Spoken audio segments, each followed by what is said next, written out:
দেখছেন দর্পণ টিভি।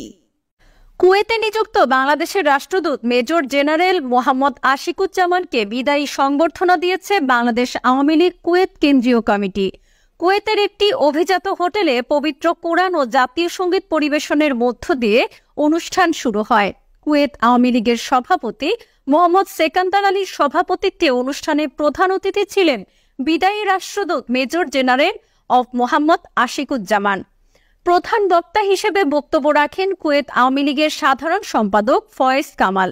সংগঠনের যুগ্ম সম্পাদক শাহনিওয়াজ নজরুলের সঞ্চালনায় বিশেষ অতিথি ছিলেন বাংলাদেশ দূতাবাসের প্রতিরক্ষা উপদেষ্টা ব্রিগেডিয়ার জেনারেল মোহাম্মদ হাসানুজ্জামান জামান, মিনিট্রি আবুল হোসেন, কুয়েত আওয়ামী লীগের প্রধান উপদেষ্টা হাসান ওয়ারিশ, বাংলাদেশ বিজনেস কাউন্সিল কুয়েতের প্রধান উপদেষ্টা জাহাঙ্গীর হোসেন পাটোয়ারি, সাধারণ সম্পাদক মোহাম্মদ এমাদুল ইসলাম, কুয়েত আওয়ামী লীগের সহসভাপতি আব্দুল হাই মামুন।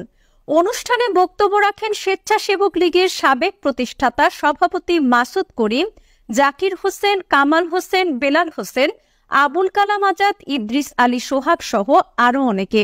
এছাড়াও বিভিন্ন সামাজিক সাংস্কৃতিক আওয়ামী লীগের অঙ্গ ও সহযোগী সংগঠনের নেতৃবৃন্দ এ সময় উপস্থিত ছিলেন।